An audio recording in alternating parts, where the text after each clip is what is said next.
In this video, I really want to talk about bladed jig or chatterbait trailers, what you actually put on the back of a chatterbait. I think that every time I do a video about bladed jigs, this is probably the most asked question, besides maybe what rod and reel do you use, is what do you put on the back of a chatterbait. Now the truth is I think that most of the time it does not matter what you put on the back of it, or at least it doesn't matter in the sense that a lot of anglers think. So in this video, I'm gonna break down chatterbait trailers, things that can actually help you to catch more fish and things that absolutely will not help you to catch more fish. Now, before we get into it, this video is brought to you by Fin Fishing Apparel. And right now for the month of August, so for about 2 more weeks, basically for every $1 that you spend over at Fin Fishing, you get an entry into a contest, a giveaway where I'm giving away 8 different prizes. So I'm actually giving away 7 different bait cast rods. I actually have them right here.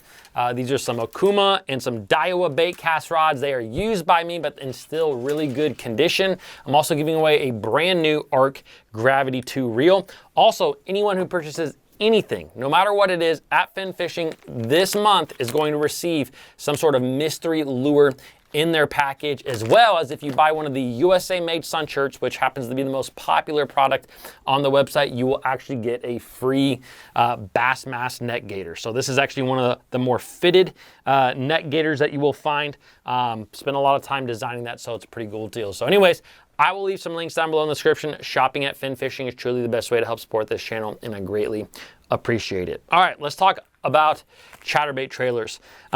There's a couple of really big things that I think are important to understand about the trailers that you put on a chatterbait.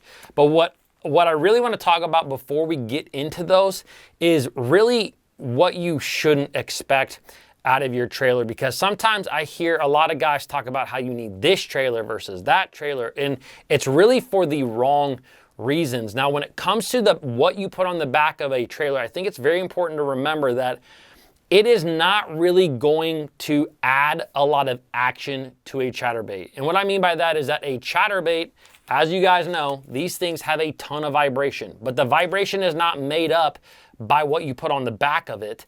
It really comes from the blade that is on these chatterbaits. So for a number of years, I would literally just use a Senko on the back of these things. The Senko has 0 action, but it didn't matter. I would cut a Senko about 4 inches long, thread it on the back, and I still do that to this day at times when I'm like low on my chatterbait trailers, because it really, I think a lot of times does not matter what you put on there. The chatterbait has a ton of action. It is the engine. It is providing all that vibration. So whatever is on the back of that trailer is going to have a lot of vibration as well. So whether you put a boot tail style swim bait on the back of a chatterbait, I personally do not think that matters. I also honestly don't even think that it is necessary. I do not personally believe, at least that 90% of the time that you're bass fishing, that if you had, for example, let's say you have a green pumpkin chatterbait and you put a green pumpkin Senko on the back of that chatterbait as your trailer, and then you had a green pumpkin, we'll say like Kitech on the back, a boot tail style swim bait, I do not believe that the bass is going to hit one or another at any capacity. I think that the bass are going to hit those the exact same way. So the notion that there's a secret trailer out there that is going to get you a lot of bites when it comes to chatterbait fishing, I believe is completely false. I don't think that there's anything there. And that's just from catching hundreds, probably thousands of fish on a chatterbait, definitely thousands at this point. Now, what I do think matters when it comes to a chatterbait trailer is how you are fishing the bait. You know, one of the biggest, most important things with a chatterbait is rigging a bait that is going to allow that bait to either come through brush or come through grass better. And what I mean by that is if you're fishing a chatterbait in grass, I typically like to use some sort of chatterbait trailer that is a little bit more, it stands taller than flat. It is a little bit more of a vertical bait. So for example, I really like a Yamamoto Seiko trailer. It is more of a vertical bait. So let's just take this Strike King Thunder Cricket real quick as an example, a really good bladed jig. If I put this on kind of the, let's bite it off a little bit, bite her down a little bit. Let's just thread this on kind of like you might normally do. This is going to be my standard like grass setup. Like I said, it's it's lined up on there more vertically. Okay, so that allows that bait to come through the cover a tit hair better. Just a tit hair. Now, chatterbaits by nature come through grass really, really well.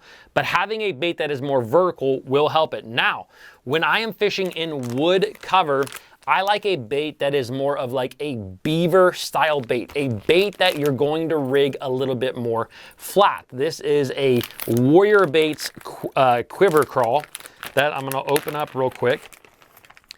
And you can see how this bait is a little bit more flat. It's like that beaver style bait. Now, when I rig this up, I'm not going to rig it up where it's, again, vertical. I'm gonna rig it up where it is sitting flat. It is perpendicular to really the hook shank, if that makes sense. So I'm gonna place it up on there, feed it on up, just like so.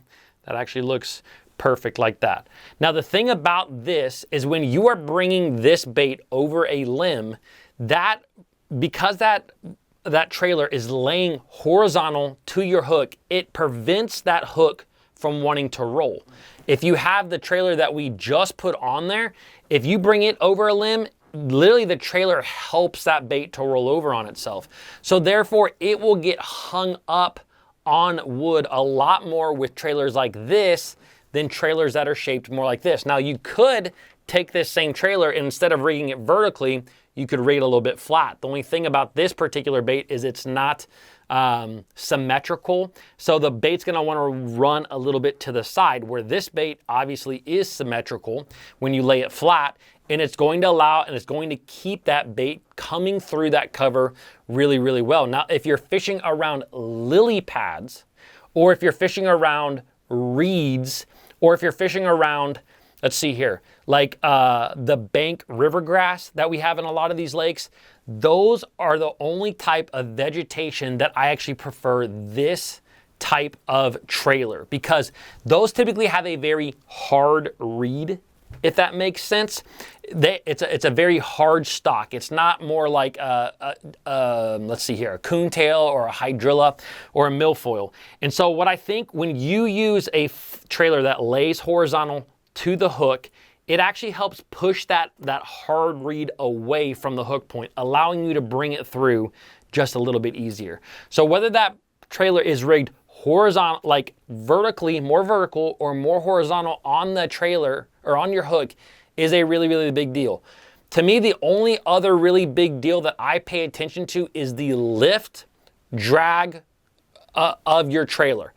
Some baits, for example, like this quiver crawl, it's a bulkier trailer. Like, it is a bigger, bulkier trailer. And what that does is it subdues the motion, the rattling action of your chatterbait. Now, sometimes that's a good thing. When I am fishing in really cold water with a chatterbait, say I'm fishing like upper 40 degree weather, upper 40 degree water or low 50 degree water, I like a little bit bulkier of a chatterbait trailer, because bulky chatterbait trailers kind of subdue the action of that bait. It doesn't give the bait as much freedom to really rock all over the place because it's dragging this huge trailer around.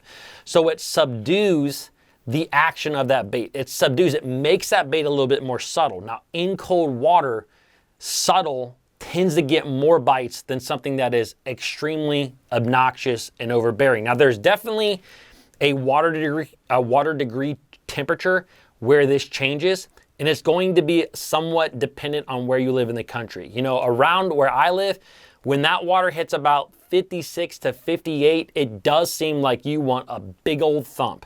Big old thump. In that case, having the more subdued trailer will get you less bites, maybe, maybe not. But that's just something that I do keep in mind. That to me is more important than having this trailer over another. I just want something that's bulky to help subdue, to help make that bait a little bit more subtle. And the other thing is how it performs in the water. Now, a bait like this is going to want to lift in the water. So that's also a big thing to keep in mind, because if you want a bait to go a little bit deeper in the water column, I tend to use a little bit smaller trailers because it allows that bait to get down deeper in the water column. So those, to me, I don't honestly care what people put on the back of their chatterbait, because again, the bladed jig itself is the engine. It is the motion. It is what is providing all the action to that bait. It's really how the trailer impacts the engine is what I'm trying to figure out. Does it allow it to go through the cover better?